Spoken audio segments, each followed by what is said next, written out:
네, 여러분 안녕하십니까? 420호 생글생글이 나왔습니다.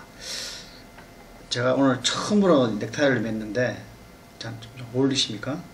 넥타이 원래 잘 안 매는데요. 넥타이를 좀 매봤습니다 오늘. 자, 420호 커버 스토리가 이것입니다. 이게 제대로 보면 잘 보일지 안 보일지가 여기 좀 의문인데요.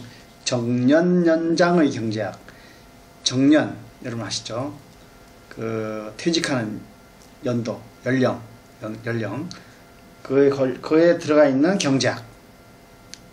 그런 겁니다. 정년의 경제학. 그래서 커버를 썼습니다. 자, 오늘은 정년 연장의 경제학 커버 스토리하고 제일 뒤에 나와 있는, 중간은 좀 생략하고요. 제일 뒤에 나와 있는 쌀 시장 개방과 WTO. 쌀을 전면 수입해야 되느냐, 아니면 여전히 막아야 되냐, 이런 얘기 두 가지에 대해서만 말씀을 드리겠습니다. 나머지는 여러분들이 읽으셔도 무난하겠습니다. 큰 해설이 필요 없을 것 같습니다. 자, 정년연장. 여러분 이제 아버님께서 지금 거의 여러분이 막내라면 아버님이 이제 정년 50대 중반쯤 되면 정년이 걸리십니다. 정년. 이제 기업을 늘 아침에 출근하시는 게 이제 그만두고 이제 집에서 쉬시든가 아니면 다른 삶을 찾아야 되는 나이입니다. 정년. 아버님들은 늘 고민하십니다. 그 때문에 여러분 가끔 한번 아버님이나 어머님을 한번 살펴봐 주시기 바랍니다. 자, 정년 연장이 2016년부터 60세가 됩니다. 60세로 늘어납니다. 지금은 기업 따라 조금씩 다릅니다만 53세인 것도 있고 54세인 경우도 있고 55세인 경우도 있고, 여러분 아버님이 무슨 회사 임원이시면 그보다 더 강할 수도 있죠. 그렇지만 대체로 평균적으로 한 50대 한 중초반이면 대충 출근하시는 거를 그만두시게 됩니다. 큰 인생에 큰 전환점이 오는 거죠.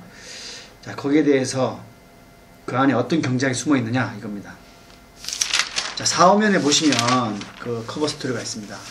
자, 늘 커버 스토리는 4면에는 정년과 관련된 어떤 용어가 들어가 있습니다. 용어가 보니까 우리 같이 일하시는 연구원께서, 신동열 연구위원께서 쓰셨는데요.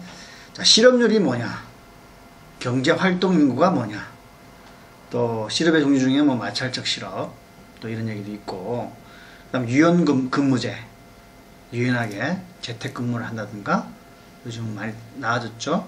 또 몇 시부터 일한다든가, 한 11시 정도부터 일하시든가, 애가 있는 경우에 이런 여러가지 근무 제도가 있죠.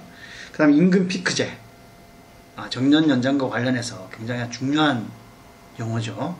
임금 피크제도 한번 공부해 보시기 바랍니다. 이 임금 피크제는 태세 시험 아시죠? 한국경제신문이 치는 경제 이해력 시험. 태세대에서도 자주 좀 나옵니다.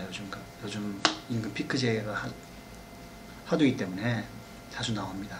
그래서 용어 정리를 한번 싹 하시는 걸로 4면을 공부해 주시고요. 자, 5면에는 이제 약간 논술적인 게 들어가 있습니다. 논술적인 게.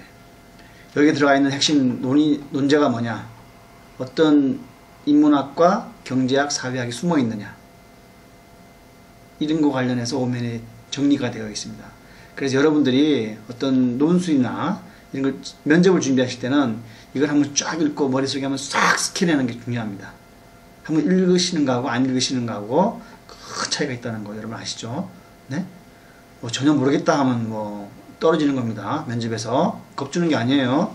자, 이 정년 연장 안에는, 자, 여기서 보면 세 가지 정도로 정리를 했습니다. 멜서스 함정. 멜서스 아시죠? 여러분. 그 함정하고, 그 다음에 세대 간 일자리 충돌. 부모 세대와 여러분 세대 간의 일자리 충돌이 나올 수 있습니다. 그리고 세 번째, 성장만이 유일한 해법이다. 이렇게 세 가지가 정리되어 있습니다. 자, 일단 멜서스 함정이 뭘까요, 여러분? 이거 상식적으로 알고 있어야 됩니다. 멜서스라는 사람이 영국 경제학자인데, 이 사람이 살던 당시에는 인구는 기하급수적으로 늘었어요. 폭발적으로 늘어요. 근데 먹을 거는, 식량은 산술급수적으로 는다는 거예요. 그래서 인류가 절대 빈곤의 허덕이고 기아의 허덕이고, 그래서 인간이 결국은 인간 문명이 망할 거다. 이렇게 얘기되는 겁니다. 근데 이때는 진짜 먹을 게 없고 건강도 나쁘고, 그래서 굉장히 평균 수명이 짧았어요. 한 30대 정도. 근데 지금은 이 멜산스 함정은커녕 멜산스 함정이 거짓으로 판명이 나고 장수의 함정, 예를 들자면 반대로 얘기하자면 평균 수명이 굉장히 늘어나면서 정년이 문제가 된 겁니다. 저 같은 경우만 해도 지금 굉장히 젊잖아요. 그렇죠? 보시기 어려 보이잖아요. 그렇죠? 저도 정년이 사실은 얼마 안 남았습니다. 뭐 끼크야 뭐 한 4, 5년 남았습니다. 근데 지금 정년이라고 그러긴 좀 젊죠. 그렇죠? 아주 일할 의욕도 있고 근육도 힘도 있고 의사도 있고 노련하고 그렇죠? 노하우도 많고. 근데 저는 만약 일정한 그 이상의 직급이 못 올라가면 퇴직을 해야 됩니다. 퇴직을 해야 돼요. 근데 내 삶은 길어요. 제가 한 80살까지 살까요? 그럼 앞으로 얼마 남을까? 한 90살까지 살면 40년. 그쵸? 그렇게 살죠. 그쵸? 그럼 그동안 뭐 합니까? 그래서 사회적으로, 정치적으로 문제가 된 겁니다. 정년이. 그래서 좀 늘려주자. 그래서 60세가 된 겁니다. 55세면 60이면 5년 더 늘어나는 거죠. 그쵸? 자, 문제는 그렇게 늘릴 수는 있는데, 문제는 일자리입니다. 정년이 늘어나면 늘어날수록 우리들이 일자리를 차지하고 있기 때문에 자식 세대들의 일자리는 그만큼 빨리빨리 안 나오는 거예요. 이렇게 순환이 안 되는 겁니다. 그죠? 그럼 어떻게 되겠습니까? 아버지는 나도 좀 더 일하고 싶다. 근데 여러분들은 저도 일하고 싶다. 그런 거죠. 그래서 충돌이 되는 겁니다. 세대 간 충돌이. 그죠? 우리나라가 많이 잘 살아서 뭐 돈이 어디 펑펑 나오고 뭐 조금만 팔아도 뭐 물건이 팍팍 팔리고 뭐 잘 만들어도 팔리고 그러면은 큰 상관이 없어요. 근데 경제 성장이 뭐 1, 2%에 머물고 그러면은 일자리가 생길 수 있을까요, 여러분? 없습니다. 같은 일자리를 두고 싸우는 거죠. 그죠? 부모 세대와 자기 세대가. 그래서 제가 60세 대대쯤 하고 여러분 90년대생 있잖아요. 90년대 초 이런 지금 학생들이 충돌하는 겁니다. 나중에 일자리에 대해서 빨리빨리 일자리가 안 나오는 거예요. 그러면 해법이 뭐냐? 해법은 단 한 가지죠. 뭐. 기업들이 장사를 잘하고 성장을 팍팍 해서 기업 수가 막 늘어나고 한국에도 막 외국 기업이 막 들어오고 그러면 일자리가 팍팍 늘어나면 상관없어요. 그렇죠? 그 성장만이 해법인 거예요. 성장.